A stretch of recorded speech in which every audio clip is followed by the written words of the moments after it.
ของอย่างเดียวกันแต่ยี่ห้อต่างกันวัตถุดิบต่างกันคุณภาพต่างกันก็มีราคาแพงต่างกันได้ค่ะวันนี้ฮอนฮอตจะพามาชมสิ่งของธรรมดาที่อยู่รอบตัวคุณในชีวิตประจำวันแต่ราคาของมันกลับแพงอย่างไม่น่าเชื่อมาลองดูกันว่าของแต่ละอย่างจะมีราคาแพงขนาดไหนกันค่ะ 1. ยาสีฟันรสมิ้นท์ $99.99 หรือประมาณ 3,400 บาทค่ะใครจะไปคิดว่ายาสีฟันธรรมดาจะมีราคาหลักพันได้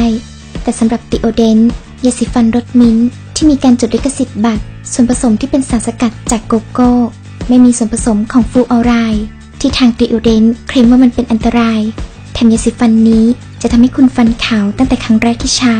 และปกป้องฟันได้ยาวนานตลอดวัน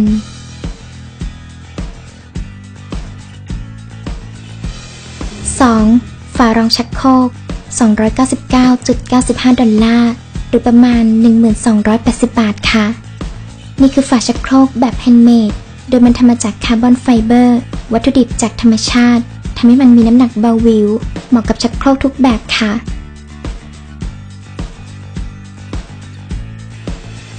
3. หูฟัง$638หรือประมาณ 21,880 บาทค่ะหูฟังของ Glow Sticker ที่อ้างว่าการใส่หูฟังฝังเพชรที่มีส่วนประกอบเป็นทองคำ24 กะรัตหรือ 99.99% จะช่วยทำให้คุณภาพของเสียงดนตรีมีความไพเราะยิ่งขึ้นใครที่มีหูเทพน่าลองซื้อไปทดสอบดูสักอันนะคะ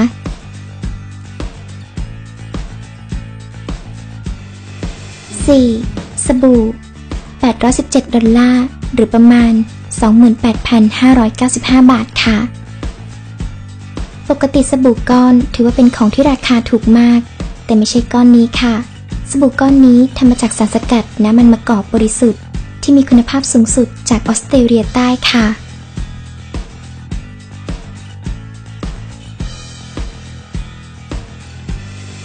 5. ถุงเท้า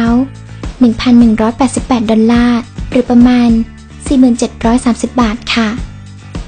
ที่มันมีราคาขนาดนี้ก็เพราะมันทำมาจากขนของตัววิคูย่าสัตว์ที่เป็นญาติของอัลปาก้าที่อยู่แถบเทือกเขาแอนดีสในประเทศเปรูนั่นเองขนของเจ้าตัวนี้ถือว่าเป็นวัตถุดิบทอผ้าที่แพงที่สุดในโลกด้วยเพราะความนุ่มและความอุ่นของเจ้าขนตัวนี้ทำให้ชาวอินคาถึงกับออกกฎว่าห้ามคนทั่วไปที่ไม่ใช่เชื้อพระวงศ์สวมใส่สิ่งทอจากขนวิคูย่าเด็ดขาดปัจจุบันวิคูย่าเหลือไม่ถึง 6,000 ตัวแล้วนั่นจึงเป็นเหตุผลว่าทำไมถึงผลิตออกมาขายได้เพียง10 คู่เท่านั้น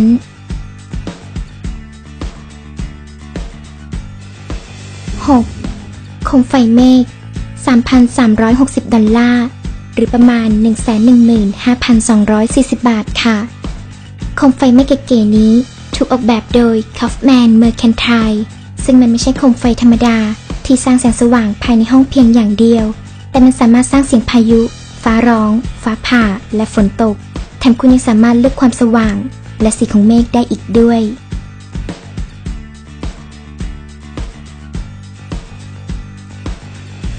7. มีดทำครัว$5,415หรือประมาณ 185,734 บาทค่ะมีดทำครัวยี่ห้อ Nestmove ที่มีราคาแพงหงฉี่อย่างไม่น่าเชื่อโดยใบมีดของมันทำมาจากเหล็กกล้าคาร์บอนด้ามจับทำจากไม้เบิร์ดที่ทนทานและมีส่วนฐานที่ติดกับใบมีดและด้ามจับเป็นเงินแท้นอกจากนั้นมันยังมาพร้อมกับกล่องไม้ที่เคลือบแลกเกอร์ซองหนังแท้ที่รับมีดและน้ำมันเคลือบมีดอย่างดี 8. ดินสอ$13,400หรือประมาณ 459,620 บาทค่ะเป็นดินสอรุ่นพิเศษที่ออกมาในโอกาสที่บริษัท Faber-Castell ก่อตั้งมาครบ240 ปีในปี 2001 ตัวแท่งทำจากไม้มะกอกอายุ240 ปีปลายด้ามที่ยึดยางลบปลอกและกบเหลาดินสอทำจากทองคำขาว18 กะรัตซึ่งด้านบนของปลอกสลักตาของ Faber-Castell และประดับด้วยเพชรเล็กๆอีก3 เม็ดค่ะดินสอรุ่นนี้ผลิตออกมาเพียง99 แท่งเท่านั้นแต่ถ้ามีเงินไม่พอสำหรับซื้อ1 ใน 99 แท่งนั้นก็ ก็มีรุ่นธรรมดาลงมาค่ะหน้าตาคล้ายกันแต่มี3รุ่นให้เลือกได้แก่รุ่นไม้เซด้าสีเทารุ่นไม้เซด้าสีดำและรุ่นไม้เซด้าสีน้ำตาลทั้ง3รุ่นนี้ใช้โลหะธรรมดาทำปลอกราคา$260ประมาณ 9,100 บาทส่วนรุ่นไม้เซด้าสีน้ำตาลหุ้มปลอกเงินสเตอร์ลิงจะราคา$450หรือประมาณ 15,750 บาทและทั้ง3รุ่นนี้ไม่มีเพชรประดับที่ด้านบนของปลอกดินสอค่ะ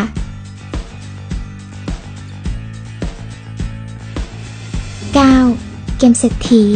$14,161หรือประมาณ 485,700 บาทค่ะบริษัทเกมซอนติกได้ตัดสินใจทำเกมเศรษฐีที่มีกระดานหุ้มด้วยหนังแท้ตัวหนังสือที่ถูกสลักลงไปบนกระดานถูกทำมาจากทองคำส่วนชิ้นบ้านโรงแรมและตัวเดินทำมาจากเงินแท้ทั้งหมด10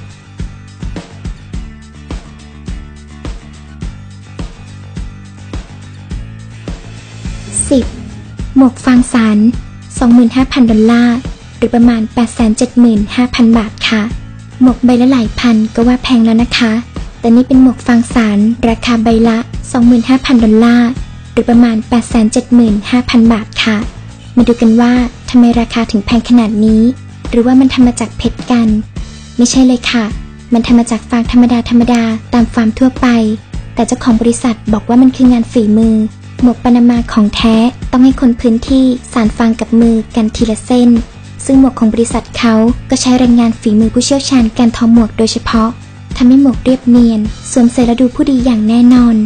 ราคานี้ไม่ใช่ค่าแบรนด์แต่เป็นราคาจากแรงงานและศิลปะล้วนๆค่ะ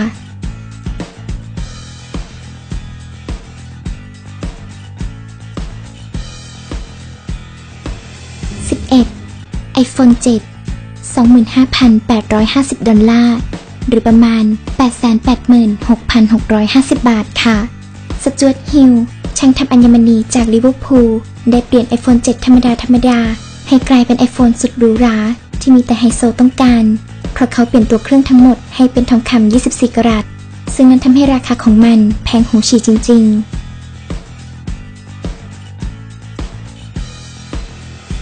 12มิดโกล$100,000หรือประมาณ 3,430,000 บาทค่ะมีดโกนยี่ห้อซาเฟียโรรุ่นนี้แพงราวกับทำจากนอกโลกแต่คำพูดนี้อาจจะฟังไม่เกินเลยเป็นนักเพราะด้ามจับของมีดโกนนี้ถูกทำมาจากโลหะที่สามารถพบได้เฉพาะในเศษอุกกาบาตเท่านั้นส่วนใบมีดทำมาจากไพลินขาวที่ทำให้มันคงที่สุดในโลกและยังมีสลักเล็กๆที่ทำมาจากทองคำขาวอีกด้วย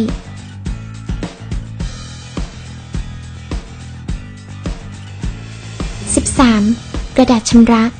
$1,558,335 หรือประมาณ 53,450,890 บาทค่ะนี่คือกระดาษชำระของบริษัทสัญชาติออสเตรเลีย Toilet Paperman ที่ทำมาจากทองคำ24 กะรัตที่พร้อมจะขายให้คุณในราคาตามมูลค่าที่ควรจะเป็นแถมคุณจะได้แชมเปญฟรีอีก1 ขวดเพื่อเอาไว้ฉลองการลงทุนกับกระดาษชำระมวลนี้อีกด้วย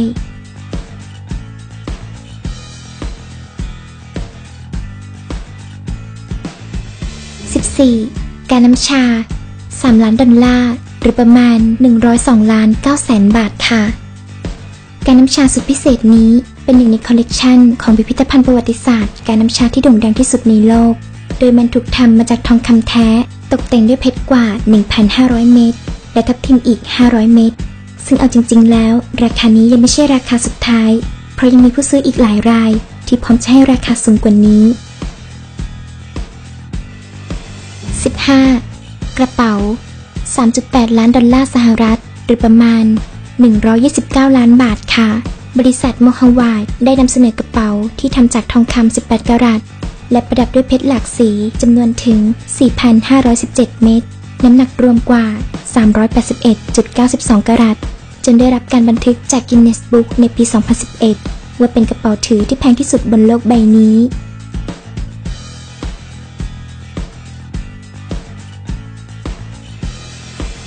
16แฟนตาซีบรา$10 ล้านสหรัฐหรือประมาณ341 ล้านบาทค่ะแฟนตาซีบราของ Victoria's Secret ชื่อชุดว่า Royal Fantasy Bra ราคา$10 ล้านป ประกอบไปด้วยอัญมณี 4,200 ชิ้น มีทับทิม เพชร แซฟไฟร์ ทอง รวมถึงจี้ทับทิมหนัก 52 กะรัต และเข็มขัดเข้าชุด ใช้เวลาทำงานกว่า 527 ชั่วโมงค่ะ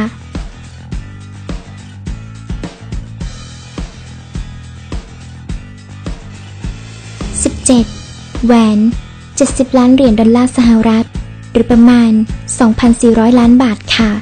บริษัทเครื่องประดับสุดหรูอย่างชวิตได้ก้าวข้ามไปอีกขั้นโดยการสร้างแหวนเพชรที่มีหนึ่งเดียวบนโลกนี้ออกมาได้สำเร็จซึ่งจริงๆแล้วแหวนวงนี้ไม่ใช่แหวนเพชรธรรมดาแต่มันคือเพชรทั้งแหวนเพชรล้วนๆไม่มีสิ่งอื่นเจือปนค่ะเป็นยังไงกันบ้างคะกับเรื่องราวที่เรานำมาเสนอถ้าชอบก็อย่าลืมกด Subscribe เพื่อจะได้ไม่พลาดเรื่องต่อไปด้วยนะคะข้อมูลที่แอดนำมาเสนอถ้าผิดพลาดประการใดก็ต้องขออภัยด้วยนะคะถ้าเพื่อนๆมีข้อมูลที่ถูกต้องก็สามารถมาคอมเมนต์เพิ่มข้อมูลแชร์ความรู้กันได้นะคะขอบคุณสำหรับคำติชมค่ะติดตามข่าวสารอื่นๆได้ทาง Facebook Fanpage และ Facebook ส่วนตัวของแอดมินที่ใต้คลิปเลยนะคะแล้วเจอกันใหม่ในคลิปหน้าค่ะ